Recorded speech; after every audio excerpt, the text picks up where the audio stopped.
आज़ादी का अमृत महोत्सव जो पानी नहीं पी सकता उसको अमृत की कल्पना कहाँ कर सकता है।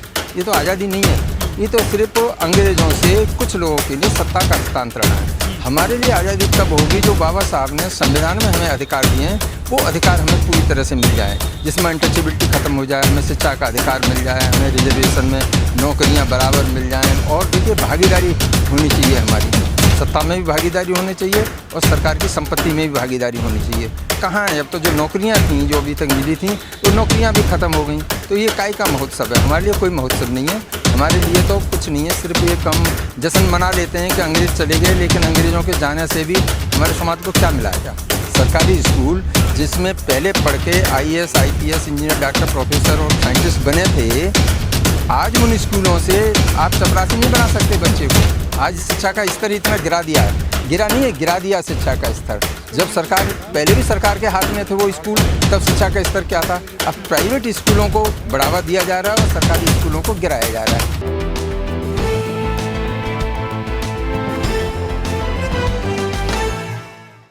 महोत्सव मनाया जा रहा है, आप कैसा महसूस कर रहे हैं आज देश में?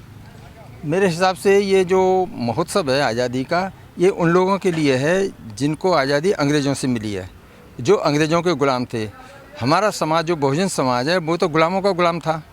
तो ये आज़ादी नहीं बल्कि ये सत्ता का हस्तांतरण हुआ है। जो अंग्रेज़ों के ग़ुलाम थे उनको सत्ता सौंप के चले गए वो। ये आज़ादी नहीं है वास्तव में। हम लोगों को अगर आज़ादी होती तो आज भी 3 दिन पहले एक बच्चे ने जो तीसरी क्लास में पढ़ता था जालौर राजस्थान में, उसको पानी पीने के पीछे, जिसको यही नहीं पता है कि छुआछूत क्या होती है, पानी अगर उसने ले लिया तो इसको इतना मारा पीटा कि उस बच्चे की डेथ हो गई। इसको आज़ादी कहेंगे क्या? इसमें क्या अमृत महोत्सव जिसका नाम रखा है आज़ादी का अमृत महोत्सव, जो पानी नहीं पी सकता उसको अमृत की कल्पना कहाँ कर सकता है? ये तो आज़ादी नहीं है, ये तो सिर्फ अंग्रेज़ों से कुछ लोगों के लिए सत्ता का हस्तांतरण है। हमारे लिए आज़ादी तब होगी जो बाबा साहब ने संविधान में हमें अधिकार दिए हैं, वो अधिकार हमें पूरी तरह से मिल जाए, जिसमें अनटचेबिलिटी ख़त्म हो जाए, हमें शिक्षा का अधिकार मिल जाए, हमें रिजर्वेशन में नौकरियां बराबर मिल जाएं। और देखिए, भागीदारी होनी चाहिए, हमारी सत्ता में भी भागीदारी होनी चाहिए और सरकार की संपत्ति में भी भागीदारी होनी चाहिए।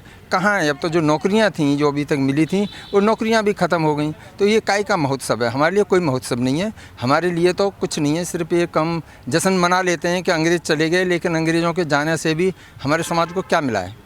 लेकिन सर, जो मोदी सरकार ने हर घर तिरंगा पहुँचाया है, इसका कितना इम्पैक्ट पड़ेगा 2024 में? ये कुछ नहीं, इनका सभी हर एक चीज़ पर एक इवेंट शो होता है। कोई भी चीज़ हो कि इवेंट में बदल दो उसे, नहीं तो क्या चीज़ हुआ? जैसे नोटबंदी कर दी, क्या मिल गया? काला धन लाएंगे, उसका क्या हुआ? 15 लाख आएंगे, क्या हुआ? पेट्रोल सस्ती होगी, क्या हुआ? 2 करोड़ नौकरियां देंगे, क्या हुआ? तो ये 8 साल में मिला क्या है? अनटचेबिलिटी ख़त्म हुई क्या? शिक्षा में कुछ बढ़ोतरी हुई क्या? शिक्षा का स्तर बढ़ा क्या? क्या नौकरियां बेरोज़गारी कम हुई? नौकरियां कुछ बढ़ी, बेरोज़गारी और बढ़ गई।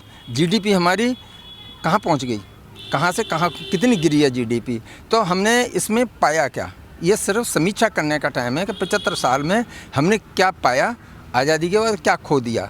अगर हमारे महापुरुषों को ये पता होता कि हमारे समाज की आज़ादी के बाद ये हालत होगी, तो जो उन लोगों ने, बिरसा मुंडा थे या जीतन राम, वो एक माझी थे, तिलका माझी और जो बिरसा मुंडा, हाँ, फुले, ये आज़ादी में शायद सहयोग करते भी नहीं। अगर उन्हें ये पता होता कि आज़ादी के बाद ये हालत होगी, फिर तो चाहते कि अंग्रेज और 50 साल यहाँ रह के जाएँ। लेकिन जो कुछ लोग हैं अपर कास्ट के, वो तो अभी भी कह देते हैं कि SC ST OBC का कहीं कोई योगदान तो है नहीं देश की आज़ादी में। वो तो देखिए, जिसके हाथ में सत्ता होती है वो अपने लोगों की बड़ाई करता है। आज मैं, अगर ब्राह्मणों की सत्ता है, वो ब्राह्मणों को सारे मेडल मिलेंगे। और सबसे ज़्यादा गद्दारी किसने की थी? इनका क्या योगदान है आज़ादी की लड़ाई में? या RSS के लोगों का क्या योगदान है? जो आज वो तो कहते हैं ब्राह्मण सुपर है सभी जातियों में। वो तो व्यवस्था तो उन्होंने बनाई है ना, तो अपने को सुपर बताएंगे। अदरवाइज़ क्या, भगवान बुद्ध से भी ये सवाल कहा गया था, तो उन्होंने बताया था कि ब्राह्मण कहीं दूसरे तरीके से पैदा होता है क्या? आम तरीके से जो स्त्रियों के पेट से बच्चा पैदा होते हैं, ब्राह्मण कोई अलग रास्ते से तो आता नहीं है, तो फिर वो सुपर कैसे हो जाएगा? सुपर तो ज्ञान से होने चाहिए ना। तो ज्ञान में आज कोई भी ब्राह्मण आके, कोई भी शंकराचार्य हमारे किसी पढ़े लिखे आदमी से बहस आके कर ले, सिर्फ पाखंड में ज़रूर वो सुपर हो सकते हैं, ज्ञान में सुपर नहीं है, वो पाखंड फैलाने में सुपर है। बाबा तो कहते हैं कि जो SC ST OBC हैं उनके पद इसलिए नहीं भरे जा रहे हैं क्योंकि वो काबिल नहीं है अभी तक भी। काबिल तो वो बाबा साहब को भी नहीं मान रहे थे। लेकिन जब उनको संविधान बनाने को उनके पास कोई था नहीं, तभी तो बाबा साहब को वो उनको मजबूरी बन गई कि भाई संविधान बनवाना है तो इनको लेना पड़ेगा। वो तो उनको भी काबिल नहीं मानते थे। आज जनरल मेरिट में बच्चे क्वालिफाई कर रहे हैं, क्यों नहीं उनको ले रहे? अगर काबिल नहीं है तो जनरल में कैसे क्वालिफाई कर रहे हैं?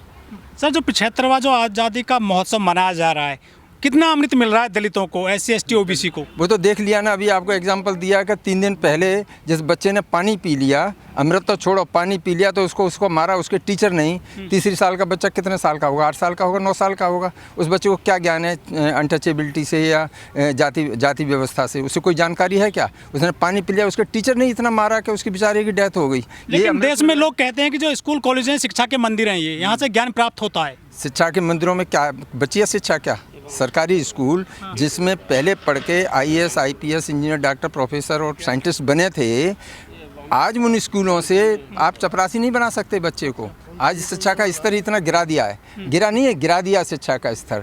जब सरकार, पहले भी सरकार के हाथ में थे वो स्कूल, तब शिक्षा का स्तर क्या था? अब प्राइवेट स्कूलों को बढ़ावा दिया जा रहा है और सरकारी स्कूलों को गिराया जा रहा है, क्योंकि प्राइवेट स्कूल सब उन्हीं के हैं। लेकिन जो जहाँ पे घटना हुई है जालौर में, वो जो स्कूल है संघ का स्कूल बताया गया है, और संघ वाले कहते हैं कि सभी का DNA एक है। तो उस बच्चे के साथ में जो घटना हुई है उसको किस तरह से देखते हैं आप? कौन लोग हैं ये? तो 2001 की रिपोर्ट है कि DNA सबका एक है, DNA अलग अलग है। ये यूरेशियन का जो DNA है, इनका हमारे यहाँ के DNA से मिलता ही नहीं है। ज़बरदस्ती अब उसको ये साबित करना कि हम भी यहाँ के मूल निवासी हैं, DNA सबका एक है, DNA एक हो ही नहीं सकता, ना है। लेकिन जो BJP के नेता हैं, मंत्री हैं, मुख्यमंत्री हैं, वो तो दलितों घर खाना खाने चले जाते हैं। खाना तो 5 स्टार होटल से आता है, उनके घर में बैठ के खाने से क्या हो जाता है? और कोई एहसान कर रहे हैं कि अगर मान लो मेरे घर में आके कोई खाना खा ले, मेरे ऊपर एहसान करेगा क्या? मैं खाना भी खिलाऊंगा और एहसान भी मानूंगा उनका? वैसे तो होता है, नौटंकी होती है। खाना बन के आता है 5 स्टार से, और प्लेटों की जगह पे वो पत्तल मंगा लेते हैं और उसको बैठ के उस घर में खाना खा लेते हैं और हो गया जी इवेंट शो। हर एक चीज़ का इवेंट शो होता है। उन्हीं दलितों के पैर धोए जाते हैं, फिर उनको जूतों से मारा जाता है। कावड़ के टाइम फूल बरसाए जाते हैं, बाद में उन पर लट्ठ बरसाए जाते हैं, मंदिर में घुसने भी नहीं दिया जाता। लेकिन खुद मोदी जी ने कहा था 2016 में ऊना की घटना के बाद में कि मेरे दलित भाइयों को सूट मत करो, चाहे मुझे सूट कर लो। उनके जो इस वक्तव्य का क्या मतलब निकालते हैं आप? मतलब तो बड़ा क्लियर कट है कि मारो जरूर, उन्हें नहीं मारो, मुझे मारो, लेकिन मारना मत छोड़ो। उनको सज़ा क्यों नहीं दे देते? 2-4 को लटका दो ना, अपने आप घटनाएं बंद हो जाएंगी। कि नहीं, दलितों को मत मारो, चाहे मुझे मारो। इसका मतलब वो सीधे से इशारा है कि इनको मारो, ये मारने के लिए ही है। ये बहुत ज़्यादा पढ़ लिख के जो ज़्यादा बात करने लगे हैं ना, इनको मारने की तरफ ही इशारा है। नहीं तो प्राइम मिनिस्टर का एक शब्द अगर एक बार ये बोल दें कि जिसने भी दलितों के साथ या किसी महिला के साथ कुछ किया तो उसके लिए ये सज़ा मिलेगी, फास्ट ट्रैक कोर्ट के माध्यम से सज़ा दिलवा दे, 2-4 को दिलवा दे, देखो बंद होता है कि नहीं होता। लेकिन नहीं हो रहा। सरकार नहीं चाहती जातिवाद खत्म हो। कहाँ से आती है सरकार? जातिवाद चाहती है क्या? राष्ट्रपति बनने के बाद भी कहते हैं हमने दलित को एक राष्ट्रपति बनाया, हमने एक आदिवासी को बनाया। मतलब राष्ट्रपति बनने के बाद भी उसकी जाति उसके पीछे चुपकी हुई है। तो फिर कहाँ ख़त्म करना चाहते हैं? लेकिन उन्होंने एक आदिवासी महिला को राष्ट्रपति बना दिया देश में पहली बार। तो जैसे रामनाथ कोविंद जी को राष्ट्रपति बनाया ना, और दलितों के ऊपर जितना हुआ है, चाहे उनके आरक्षण के ऊपर हुआ हो या जितना भी कानून बने उनके खिलाफ, किसानों के खिलाफ जो बने उनसे साइन करवाए ना, ऐसे ही जो आदिवासियों की जल जंगल और ज़मीन की लड़ाई है ना, अब सब ठंडी कर देंगे ये, और इन्हीं की कलम से होगी। क्योंकि आदिवासियों की कलम से ही आदिवासी मारे जाएंगे। दलित के नाम से, दलित की कलम से दलितों को मारा गया, वो ही होना है। आप देख लीजिए। जो 131 दलित सांसद हैं हमारे, वो कहीं आपको मदद करते देखते हैं? दलित सांसद जो गुलाम क्या बोलेगा क्या अपने मालिक के सामने कुछ? ये सब 131 के 31 सारे के सारे गुलाम हैं। ये तो बाबा साहब ने शंका तब भी जाहिर की थी जब ये रिजर्वेशन मिला था, पूना पैक्ट हुआ था, तभी उन्होंने आशंका जाहिर की थी कि अब इसमें समाज में जो नेता बनेंगे ना, वो सब चमचा नेता बनेंगे या चाटुकार बनेंगे या गुलाम नेता बनेंगे। गुलाम किसके हैं वो गुलाम तो सत्ता के गुलाम है। जिसकी सत्ता होती, जब कांग्रेस की सत्ता थी तो कांग्रेस के सामने कुछ नहीं बोल पाते थे कि अगली बार हमारी टिकट ना कट जाए। अब जिसकी सत्ता है उसके सामने डर लगता है कि हमारी टिकट ना कट जाए। लेकिन मोदी सरकार का नारा है कि सबका साथ, सबका विकास, सबका विश्वास। तो दलितों को पानी पीने की आज़ादी नहीं है देश में 75 साल के बाद भी। नारे लगाने से क्या बराबरी आ जाएगी? जातिवाद खत्म हो जाएगा? अगर मैं नारा लगाता रहूँ कि भाई जातिवाद खत्म कर दो, जातिवाद खत्म कर दो, उससे हो जाएगा? आजकल यहाँ के लोग लठ से मानते हैं, डंडे से मानते हैं। अंग्रेज़ों का डंडा चलता था, जितने भी इनकी कुप्रथाएं थी ना, चाहे सती प्रथा हो, या जो दलित के यहाँ पहला बेटा पैदा हुआ उसको गंगा में बहा दो, अशुभ होता है, लड़की बेटी हुई तो देवदासी बना दो, ये जो बनी हुई थी ना, कोई इंपॉर्टेंट बिल्डिंग बने तो उसमें दलितों को नीचे दबा दो 2-4 को, ये सब कुप्रथाएं चल रही थी। ये अंग्रेज़ों ने ख़त्म की। 1919 का कानून, गवर्नमेंट ऑफ इंडिया एक्ट 1919 लाए या 1935 में लाए। तो जब उन्होंने सब ये चीज़ चेंज की, उनकी व्यवस्था को चेंज किया, सब अंग्रेज़ों के खिलाफ हो गए। मुसलमानों के टाइम में क्यों नहीं उनके खिलाफ हुए? क्योंकि इनकी व्यवस्था एज इट इज चल रही थी। उस व्यवस्था को उन्होंने बदलने के लिए कोई कोशिश नहीं की। जब अंग्रेज़ों ने कोशिश की तो अंग्रेज़ों के सब खिलाफ हो गए। तो व्यवस्था यहाँ पे जो बदली जाएगी ना, कानून का कड़ाई से पालन करने से बदली जाएगी। तभी बाबा साहब ने कहा था संविधान कितने बढ़िया बना लो, अगर उसको लागू करने वाले सही नहीं होंगे तो अच्छे से अच्छा संविधान भी घटिया साबित होगा। आज एक विज्ञापन जारी हुआ अखबार में 15 अगस्त को लेकर के। उस विज्ञापन में बहुत सारे महापुरुषों के फोटो लगे हुए हैं। बाबा साहब को सबसे नीचे रखा गया है, भारत के नक्शे में लास्ट में रखा है, नीचे पेंदी में।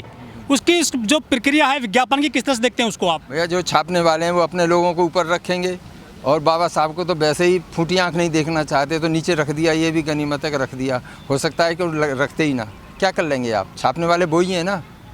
तो इतना अत्याचार हो रहा है दलितों पे, दलित कोई आवाज़ बनकर क्यों नहीं आ रहा है इनके लिए कोई देश में?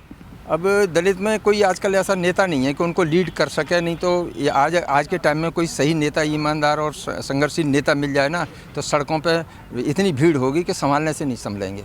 जो दलितों पे अत्याचार हो रहा है, क्या मांग करते हैं देश की सरकार से आप? देश की सरकार देखिए जाति व्यवस्था को ख़त्म करे। अगर सबका साथ और सबके विकास की बात है तो हम भी इस देश के मूल निवासी हैं, हमें भी अपने साथ लेके चले। जब दूसरों का विकास हो रहा है तो हमारा भी विकास होना चाहिए। लेकिन हम लोगों के पास ज़मीन भी नहीं है, नौकरी थी, नौकरी ले ली, शिक्षा में इतना गिरा दिया कि आज हमारे लोग शिक्षा प्राप्त नहीं कर सकते। तो अगर सबका साथ और सबके विकास की बात है तो इन लोगों के लिए सुविधाएँ दें ना, शिक्षा फ्री करें, इनके लिए स्कॉलरशिप दें, जो पहले स्कॉलरशिप चलती थी, और रिजर्वेशन दें नौकरियों में। और कुछ नहीं चाहिए, ये तो अपने संघर्ष से सब ऊपर आ जाएंगे। इनको शिक्षा तो अच्छी दे दो, तो अगर रिजर्वेशन ख़त्म करना है तो बराबर की शिक्षा दे दो, शिक्षा का नेशनलाइजेशन कर दो, और ज़्यादा कुछ नहीं कर सकते। नौकरी नहीं दे सकते, कोई बात नहीं, हम जनरल में भी फाइट कर लेंगे, लेकिन शिक्षा का नेशनलाइजेशन कर लो, एक जैसी शिक्षा कर दो, और फीस इनके लिए माफ़ कर दो। बाकी तो ये लड़ाई अपने आप अपनी लड़ लेंगे, इतने सक्षम हैं।